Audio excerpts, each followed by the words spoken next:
The corral gate slammed in the wind, rattling like a warning. Eli McGraw turned from the trough, hand resting on the worn stock of his rifle. The storm hadn't come yet, but the air carried that heavy stillness that made even the horses uneasy.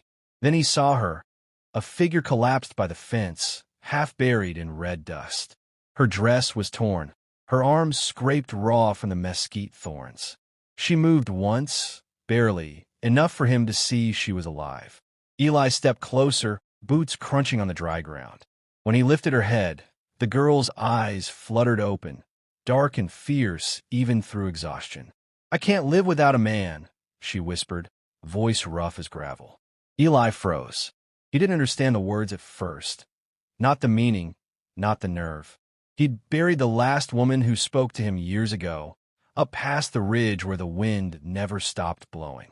But the girl just stared at him, unblinking, as if daring him to leave her there.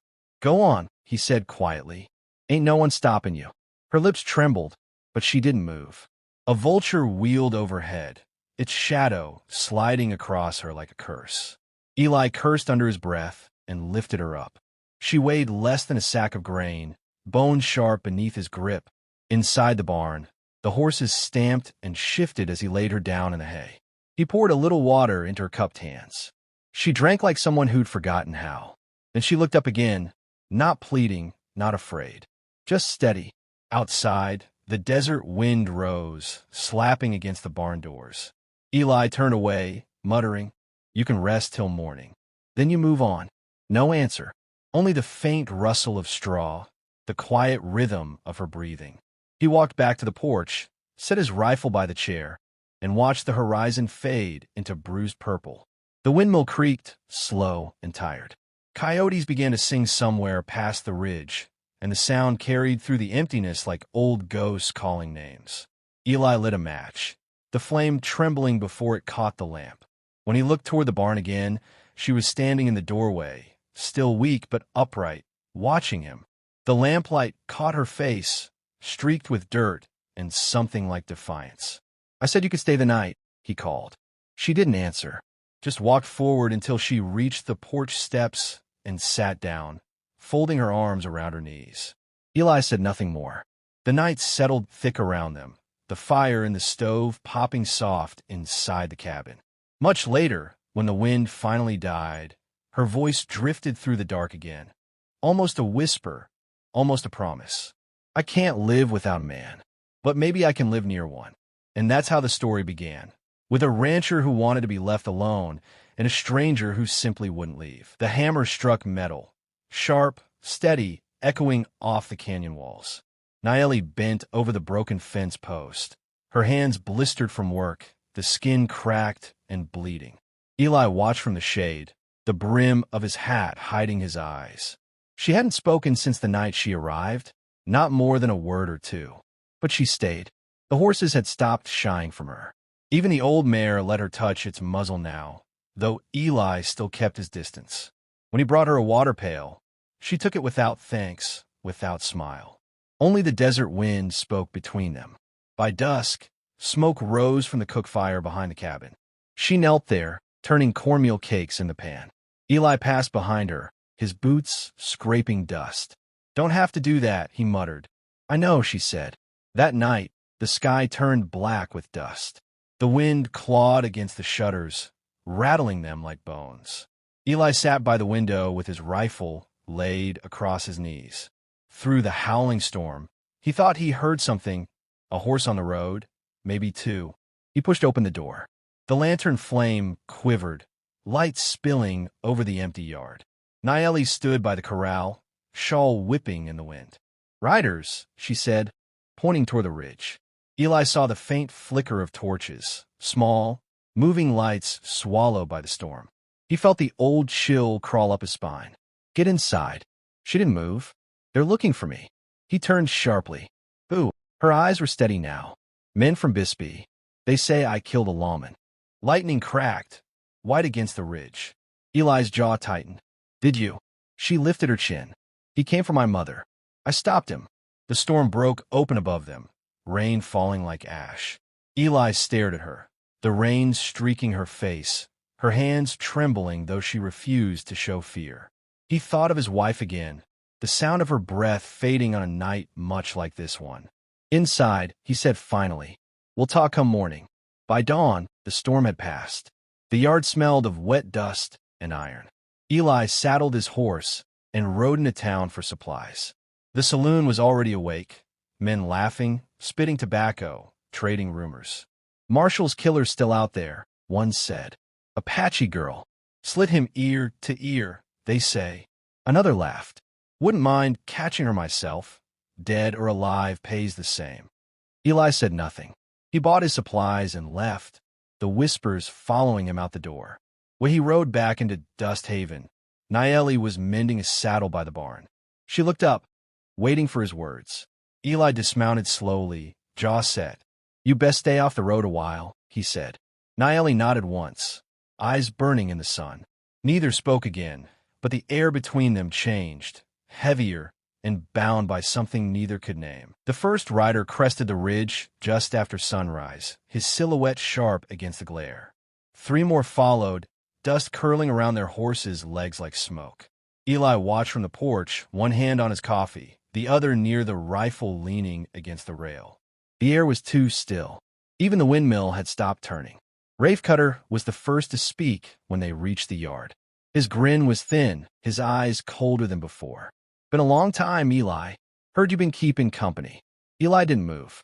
"Ain't keeping company with no one." Rafe's men dismounted, boots sinking into the soft dust. One spat near the trough. "We're looking for an Apache girl. Killed a U.S. Marshal out near Bisbee. You seen her?" Eli let the question hang. Behind the barn door, a shadow flickered, a breath, a shift of movement. His pulse ticked slow, steady. "Ain't seen anyone, don't belong here." Rafe's smile widened. "That's so? Funny. Word in town says she was heading this way." He turned, looking toward the barn. "Mind if we take a look?"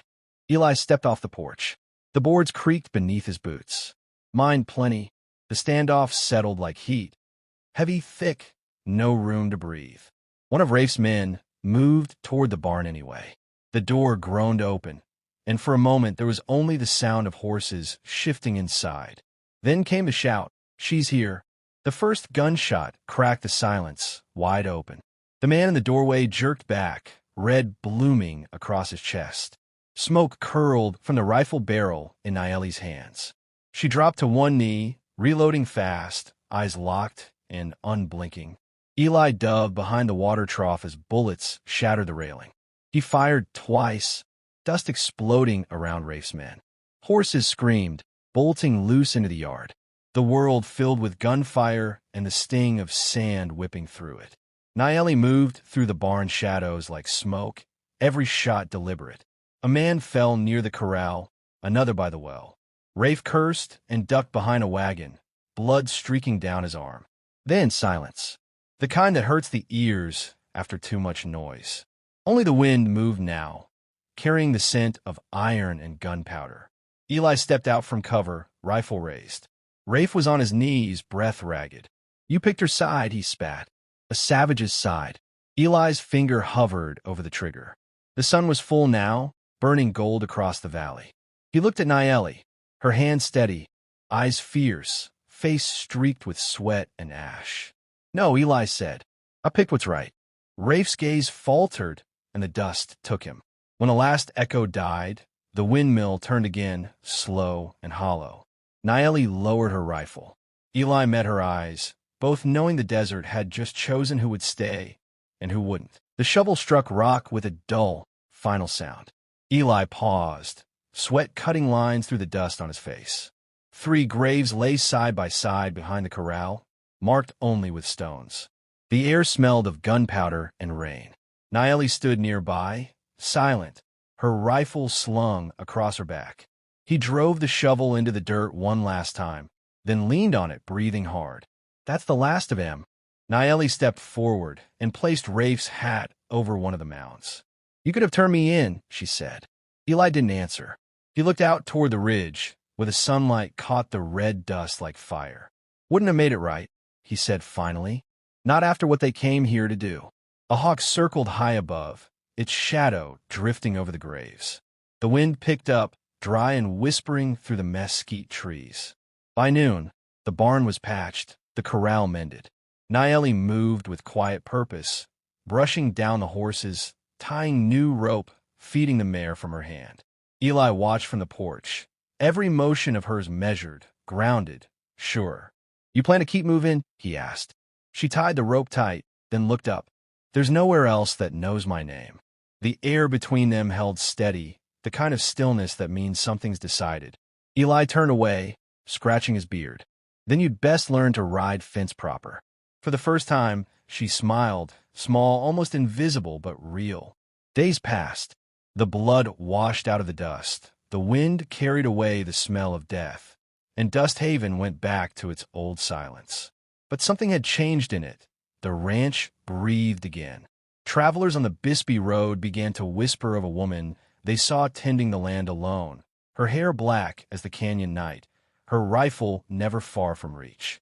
Some said the rancher still lived there too, quiet as a ghost, keeping watch from the ridge.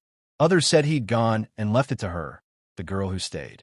Years later, when the old storyteller tells it by firelight, he says the same thing every time, that on some nights, when the moon turns red over Devil's Spine, you can see a light burning out on the plain, a small flame that never goes out. Some say it's her, some say it's him, but everyone agrees on one thing. That mercy took root that night in the desert, and it grew wild under the hand of a woman who refused to run. And that's how Dust Haven got its peace. Not from law, not from vengeance, but from the moment a rancher let an Apache girl remain.